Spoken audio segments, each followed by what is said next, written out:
We already looked at solving systems of equations by graphing, right? We have a method to solve. Why do we need more, right? Okay. We're going to look at two more methods yet of solving systems of equations. Today we're going to focus on solving by substitution, right? Why do we need another method? Why can't we just solve everything by graphing? Well, a big part of the reason is in the real world, when we're looking at solving these real life problems, they don't always work out to be things that are nice to graph, right? Or even if we take a look at an example like this one, if we get y by itself in the second equation, we end up with something that looks like this. Like, I don't know about you, but like, I don't want to figure out how to put that on a graph, right? I don't know how to put that on a graph. So we have another method. So let's go ahead and take a look at the steps for our method of substitution. In order to solve a system of equations by substitution, right, we need to follow these 5 steps. Please pause the video and make sure you have these 5 steps written down somewhere. The first step is we need to make sure we have one variable by itself in one of our equations, right? So one equation that either looks like x equals or y equals, right? Step 2 is where we actually substitute the resulting expression into the other equation. We'll look at that a little bit more in a minute because that's really the only new part, right? Because then solving that equation, that's something you've already done before, right? And then plugging a number in to find another number, you've done that before too. So everything after the second step, you've already done those things. Okay? So we're really going to focus on those first 2 steps and then look at an example of putting it all together. There are a few different ways substitution problems could be set up, and we're going to focus on the ones today that both equations are already set up as y equals mx plus b. As we follow our substitution steps, step 2 is the tough one. Okay? Step 1, being able to get a letter by itself, we've practiced that a lot. Okay? All of the ones we look at today are already going to have a letter by itself. So what if both equations have y by itself? What am I going to do to solve? I just want to set up these parts. Substitute the resulting expression into the other equation. So we're going to say that the first one is the one that already has a value by itself. It tells me that y actually equals negative 3x. That means I want to substitute negative 3x for y. Substitute. Another word for substitute could be replace.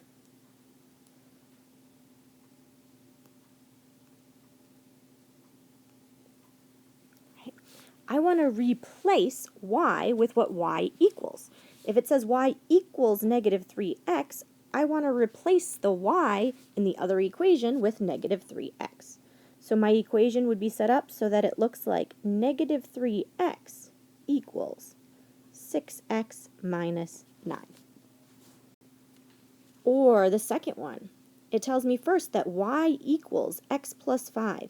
If that's what y equals, then I can replace the y in my other equation with x plus 5. So I'm going to replace y with x plus 5. That gives me x plus 5 equals negative 2x minus 4. Or in the next one, it tells me y is 7x minus 24. So I want to find the y in the other equation so I can replace it with what it is, what it equals, which is 7x minus 24. So that means I have 7x minus 24 equals negative 3x plus 16. The big thing here is that you're getting the idea of how we substitute if both equations are given to us with y by itself. If y equals 4x plus 6, I can put 4x plus 6 instead of y in the other equation, or I can replace y with 4x plus 6. So it looks like 4x plus 6 equals negative 5x minus 21, or the last one. If y equals x plus 1, I can replace y in the other equation with x plus 1. So I get x plus 1 equals 5x plus 13. Okay, let's go ahead and look at one full example all the way through solving when I have both equations set up as y equals. Step 1 says solve for one variable in one equation. If I take my first equation, step 1 is already done because it says y equals. Step 2, substitute the resulting expression. So y equals, the expression we have that's left is 6x minus 8. I need to substitute 6x minus 8 into the other equation. So I'm going to replace y with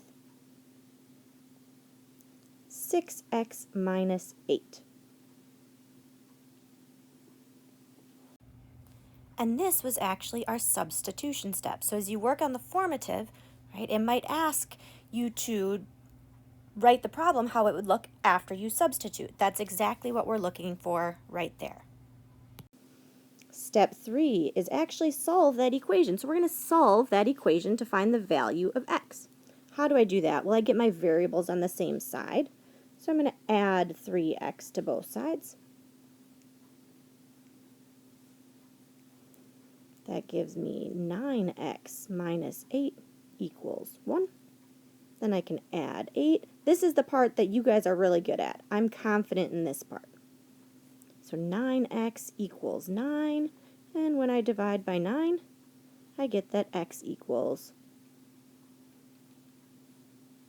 1. Step 4. Right, now we're finding the next letter. So step 4. Substitute that value, so 1, into either of my original equations to find the other letter. So to find y, I go back and put x in. I'm going to put it into the one that has a positive 6x. So if I have y equals 6x minus 8, and I know x is 1, that means y is 6 times 1 minus 8. Or 6 minus 8, which is negative 2. And then finally, step 5 says write that as an ordered pair. So my answer is 1, negative 2, but then I still need to check. How do I check that? Well, I use both of my original equations, 6x minus 8 and y equals negative 3x plus 1. So I need to use both of those equations, and I need to put in 1 for x and negative 2 for y and make sure that they're both true. So negative 2 equals 6 times 1 minus 8. Yep, that one's true, so check. And negative 2 equals negative 3 times 1 plus 1. Well, that's negative 3 plus 1, which is negative 2. So that one's true, which means that this is my final answer. I can put a box around it and a check mark because I checked it and I know it's right. So now it's up to you. If you feel like you're ready to try practice problems, you go ahead and skip the next video and do the practice. If you feel like you need a couple more examples yet, there's another video that you can watch for a few more examples.